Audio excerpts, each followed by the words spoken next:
Hello everyone, welcome back to the channel. मैं हूं विश्वजीत और स्वागत करता हूं आपको आपके अपने यूट्यूब चैनल डॉक्टर एसेट में। आज हम बात करेंगे फॉरेन इन्वेस्टमेंट के रिगार्डिंग। तो आप फॉरेन इन्वेस्टमेंट दो तरीके से कर सकते हैं, इधर म्यूचुअल फंड के रूट के थ्रू या फिर आप डायरेक्ट इन्वेस्टमेंट इक्विटी में करें। ओके, तो एक गवर्नमेंट का स्कीम है, एलआरएस स्कीम के थ्रू आप 7 लाख तक आप इन्वेस्ट कर सकते हैं बगैर टीसीएस के। ओके, और अगर 7 लाख से ऊपर करते हैं तो आपको टीसीएस आपसे कटेगा वो 20% के आसपास। पहले ये 5% था, लेकिन गवर्नमेंट इसको बढ़ाकर 20% कर दिया ताकि मोस्ट ऑफ पैसा अपने यहाँ ही रहे, अपने बाज़ार में इन्वेस्टमेंट। ओके, तो फॉरेन इन्वेस्टमेंट में के लिए सबसे पहले तो जिस ब्रोकर का मैं यूज करता हूँ उसका नाम है इंटरैक्टिव ब्रोकर, और ये काफ़ी अच्छा प्लेटफॉर्म है। तो बहुत लोग कहेंगे कि कुछ अपना जैसे ग्रो हो गया, एनडी मनी हो गया, ये सब भी अच्छा है, नहीं कह सकते हैं। लेकिन हाल फिलहाल में एक न्यूज़ आई है कि Groww is going to halt its US investment policy. तो जो भी है उसको एक डेडलाइन दिया है, शायद 30 मतलब 2-3-4 महीने का ही डेडलाइन है। वो एक हम आर्टिकल आप यहाँ पे एक स्क्रीनशॉट लगा देंगे, आप देख लीजिएगा। तो मतलब ये इंटरैक्टिव का है कि ये कनाडा बेस्ड ब्रोकर है, जो कि ऑल ओवर इंडिया, हम अगर यहाँ से मुझे इन्वेस्ट करना होगा कि मैं अर्जेंटीना करूँ या फिर वियतनाम करूँ या फिर यूएस इन्वेस्टमेंट करूँ, तो मोस्टली अभी यूएस इन्वेस्टमेंट ही करेंगे इस स्टॉक से, सॉरी इस प्लेटफॉर्म से। तो मुझे काफ़ी कंफर्टेबल लगा और काफ़ी अच्छा भी है, रिलायबल भी है। तो इसी दैट्स वाई हम इंटरैक्टिव ब्रोकर को प्रेफर किए हैं। अगर आपने अपना अकाउंट नहीं खुलाया है तो डिस्क्रिप्शन में लिंक दिया हुआ है, उसके थ्रू भी जाकर आप खुलवा सकते हैं। ओके, तो चलिए बात आते हैं आगे। तो हम बात कर रहे थे कि दो तरीके से आप यूएस इन्वेस्टमेंट कर सकते हैं, या तो अपने यहाँ के म्यूचुअल फंड है, जैसे कुछ म्यूचुअल फंड है जैसे मोतीलाल का नैस्डैक ईटीएफ फंड है, पराग पारिक का है।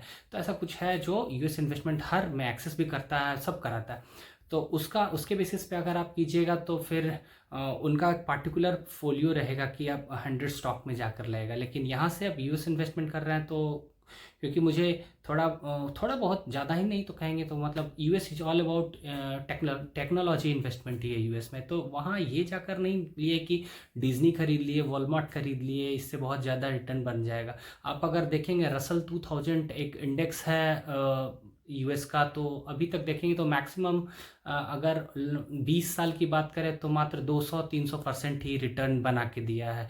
तो उसका कुछ खास नहीं है। तो एक पार्टिकुलर अगर देखें तो अभी एट प्रेजेंट देख सकते हैं कि एआई जो आर्टिफिशियल इंटेलिजेंस है उसमें काफ़ी ज़्यादा ग्रोथ कर रहा है, और आने वाले दिन में आप देख लीजिएगा 10 साल 15 साल जो भी हो, 10 से 5 साल के बीच में ही आप एआई काफ़ी बूम पे आएगा और काफ़ी कुछ को रिप्लेस कर देगा। ओके, तो इसका एक ही है कि आइदर आप एआई स्टॉक में इन्वेस्ट करके रहें, उससे रिलेटेड जो कंपनी है उसमें इन्वेस्ट करके रहें। तो मेरा अनुसार तो यूएस में अगर इन्वेस्टमेंट करना है तो टेक्नोलॉजी स्टॉक में ही इन्वेस्टमेंट करना है। मतलब मेरा कहना ही है कि US is all about technology investment.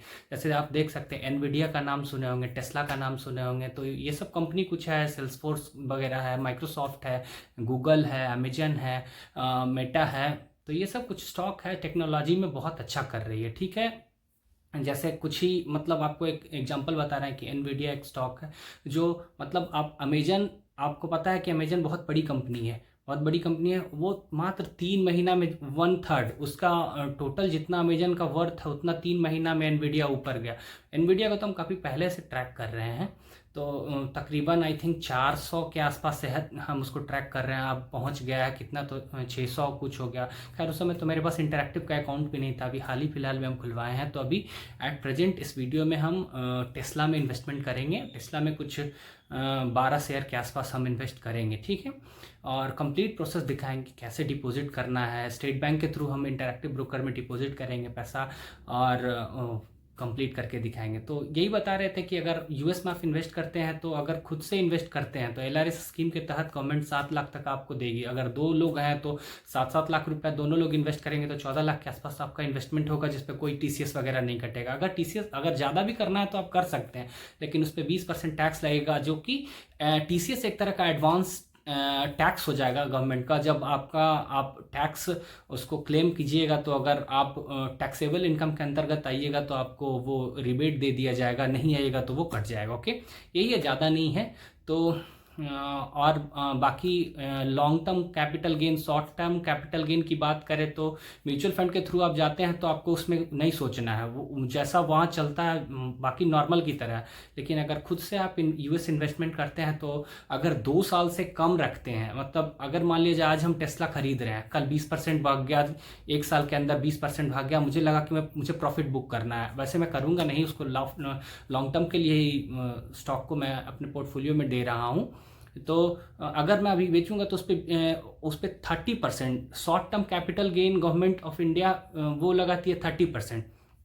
लेकिन वही लॉन्ग टर्म कैपिटल गेन की बात करें तो 2 साल से ज़्यादा अगर आप रखते हैं तो उस पर फिर 20% के आसपास, 20% ही लगेगा long term capital gain. Okay, और वगैरह डिविडेंड वगैरह जो माइक्रोसॉफ्ट में इन्वेस्ट करते हैं या एप्पल में करेंगे, ये सब जो है तो डिविडेंड मिलेगा। और डिविडेंड क्योंकि एक एग्रीमेंट साइन हुआ है यूएस और इंडिया के बीच में कि अगर डिविडेंड वहाँ से ऑलरेडी टैक्सेबल कट के आता है तो दोबारा यहाँ से आपके डिविडेंड पे पैसा नहीं लगेगा, सिर्फ और सिर्फ आपको एक लॉन्ग टर्म कैपिटल गेन और शॉर्ट टर्म कैपिटल गेन पे लगेगा। ओके, तो चलिए, बहुत लोग कहेंगे कि इंडिया में भी तो बहुत अच्छी अच्छी कंपनी है टेक्नोलॉजी से रिलेटेड। तो हाँ, बिल्कुल टेक्नोलॉजी से रिलेटेड इंडिया में कंपनी है, बहुत सारी ऐसी कंपनी है जो डायरेक्टली यूएस में अपना मोस्ट ऑफ बिजनेस बाहर के स्टेट में करती है और डॉलर में इनकम होता है। लेकिन डायरेक्ट इन्वेस्टमेंट हम कर रहे हैं ताकि इसका 2 बेनिफिट है। सबसे पहला तो ये लॉन्ग टर्म में इसमें काफ़ी अच्छा पोटेंशियल है, और दूसरा एआई है, तो एआई के रिलेटेड हम इस वजह से ही स्टॉक में जा रहे हैं। और भी अगर बात करें तो जैसे जैसे आपको पता है कि हर साल मतलब डॉलर एप्रिसिएट करता है, या फिर आप दूसरे शब्दों में कहें तो हमारा रुपीज़ INR है जो हर साल डिप्रिसिएट करता है। तो इस केस में हमको डॉलर एप्रिसिएशन का भी प्रॉफिट मतलब गेन मिल जाएगा, और इन्फ्लेशन से थोड़ा हमको बचने में, मतलब ओवरऑल कहें तो अच्छा ग्रोथ हमको दिखता है। इसलिए इंडिया में क्यों नहीं करते हैं, क्योंकि आप कहेंगे कि इंडिया में भी तो अच्छे अच्छे स्टॉक है। तो इंडिया में जैसे टाटा टेक्नोलॉजी हो गया, KPIT हो गया, L&T हो गया है, लेकिन अब ये फुल्ली AI से रिलेटेड नहीं है। यहाँ कोई ऐसा कंपनी नहीं है कि मतलब फुल्ली डिपेंडेंट है कि AI मॉडल से ही चल रहा। हाँ, उनको जहाँ हद तक कुछ तक उसको सपोर्ट करेगा, जो कि इंडियन कंपनी है जो बैकएंड में जाकर सपोर्ट करती है एआई कंपनी जो भी मोस्टली इन्वॉल्व है, जैसे TCS वगैरह है, इन्फोसिस है, KPIT है, फिर आपका टाटा टेक्नोलॉजी है। इसी तरह की कंपनी है जो सपोर्ट तो करती है लेकिन फुल्ली उस फील्ड में नहीं है, तो बैकएंड सपोर्ट रहेगा। लेकिन वही बात करें वो सब कंपनी की, तो वो सब मतलब उन लोग का फोकस ही है कि AI रिलेटेड ही काम कर रहा है। जैसे माइक्रोसॉफ्ट बता रहे हैं कि इतना अच्छा कंपनी है कि बहुत अच्छे तरीके से उसको, जो मंडेला साहब हैं हमारे इंडिया के ही CEO हैं, तो वो बहुत अच्छे से उसको आगे ग्रो कर रहे हैं। अपना टेस्ला आप कहेंगे तो टेस्ला को इलोन मस्क किस ऊंचाई तक लेके जाएगा। अभी तो इसमें बहुत पोटेंशियल है। इसमें टेस्ला सिर्फ एक कंपनी नहीं, इसके अंदर 30-40 कंपनी के आसपास है जो कि बाद में निकलेगा। इसमें बहुत चीज़ है। आप सिर्फ टेस्ला से आपको लग रहा होगा कि ये सिर्फ और सिर्फ ये क्या है, तो कार की कंपनी है, इसमें क्या ऑटोमोबाइल कंपनी है, लेकिन नहीं, टेस्ला के पास सब कुछ है। ये आगे जाके रोबोट्स भी बनाएंगे, बहुत चीज़ करेगा। तो देखते हैं, इसमें हमको पोटेंशियल अच्छा लग रहा है तो आज हम इन्वेस्टमेंट करेंगे। ठीक है, चलिए स्क्रीन पे चलते हैं। सबसे पहले फंड डिपॉजिट करेंगे इंटरएक्टिव ब्रोकर में, उसके बाद फिर हम वो परचेज करेंगे उसको। ठीक है, उसके बाद फिर बात करते हैं। चलिए,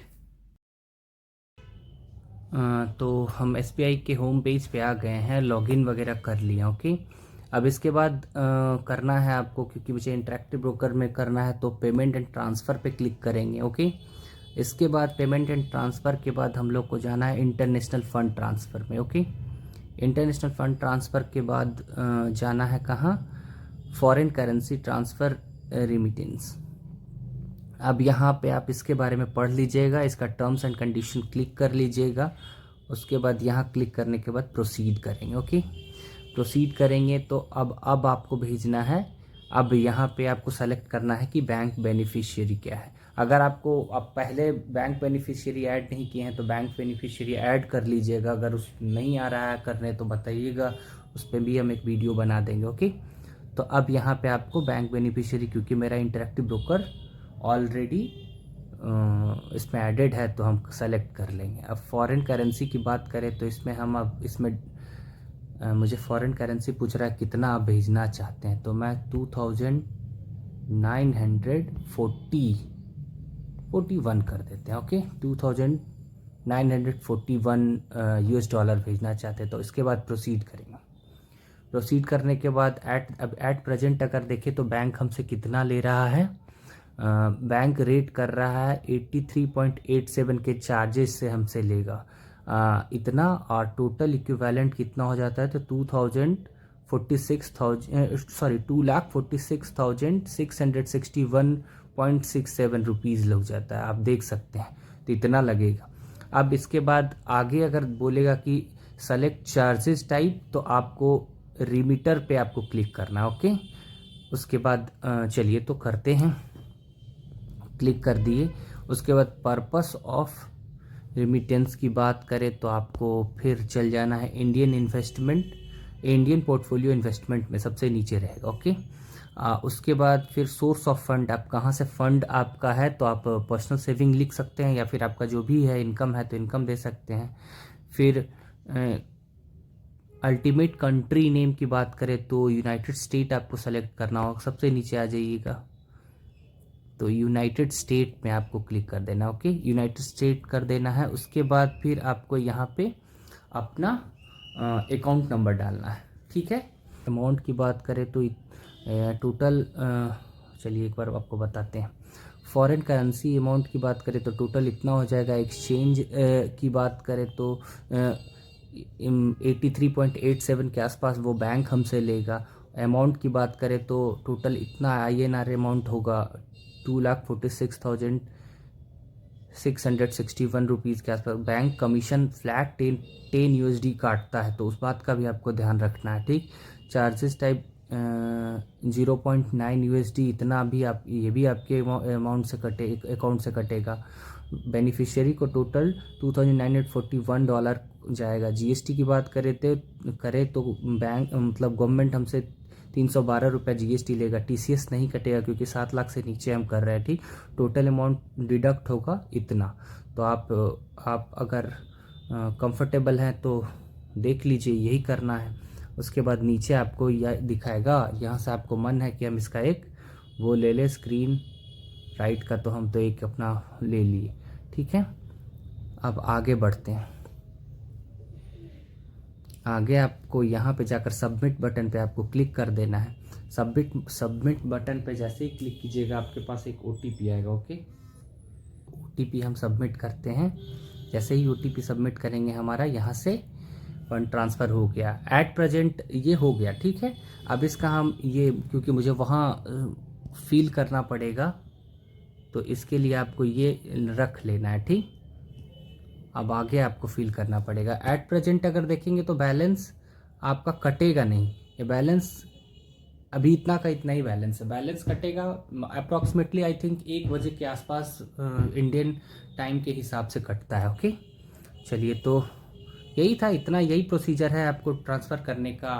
मेनली आपको वेट करना है 3 बिजनेस डे के आसपास, लेकिन अगर आप यही 9-10 बजे के आसपास अगर ट्रांसफ़र कर देते हैं तो मोस्ट प्रोबेबली कल तक या फिर आज रात तक ही आपका फंड शो करने लगेगा इंटरैक्टिव ब्रोकर में। ठीक है, तो चलिए इसको अब लॉग आउट कर देते हैं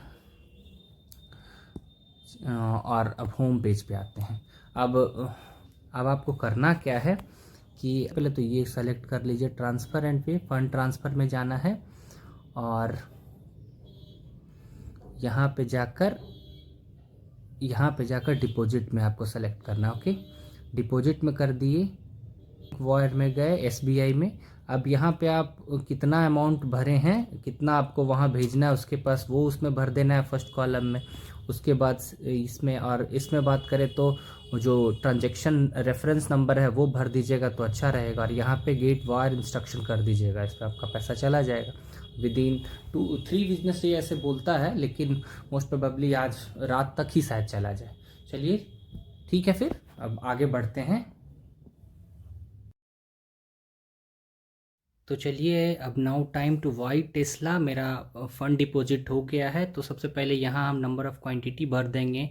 जैसे 10 क्वांटिटी लेना है टेस्ला का, तो ये भर दिए। लिमिट में जाकर 187 कुछ चल रहा है प्राइस, तो 187 के आसपास हम सबमिट करेंगे ऑर्डर। यहाँ से नीचे देख लेंगे, एक बार नेक्स्ट करेंगे, नीचे जाकर एक बार प्रीव्यू पे क्लिक करेंगे। प्रीव्यू पे आप चार्जेस वगैरह देख सकते हैं कि कमीशन कितना ले रहा है, तो 0.33 से 0.38 यूएसडी के आसपास दे रहा है। यहाँ से आके जाकर अब हम सबमिट करेंगे, ओके, और यहाँ से जाकर एक्सेप्ट करेंगे।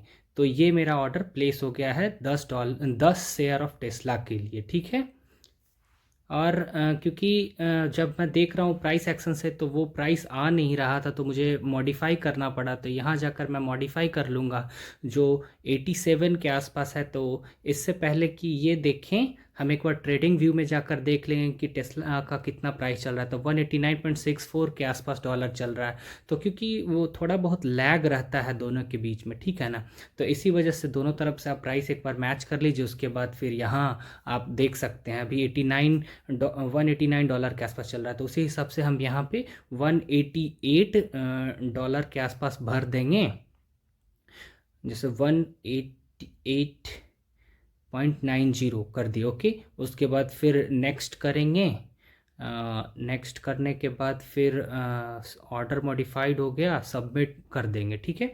और इसके बाद मेरा मॉडिफाई हो गया। अगर मैच करेगा ऑर्डर तो मैच हो जाएगा, नहीं करेगा तो फिर से मुझे मॉडिफाई करना पड़ेगा। तो यही है ओवरऑल। देख सकते हैं आप। अगर आपको कोई भी दिक्कत है, कोई भी परेशानी है, अगर बाहर इन्वेस्टमेंट करना चाहते हैं इस स्टॉक में, तो आप नीचे कमेंट सेक्शन में क्वेश्चन पूछ सकते हैं, कोई भी सुझाव दे सकते हैं। और एज ए डिस्क्लेमर मैं बताना चाहूँगा कि this video is only for educational purpose. Please do your own due diligence before investment, okay. अपने वित्तीय सलाहकार से वैसे संपर्क करें। और मेक श्योर कीजिएगा अगर वीडियो पसंद आए तो लाइक शेयर एंड सब्सक्राइब कीजिएगा मेरे चैनल को। Thank you, take care, bye.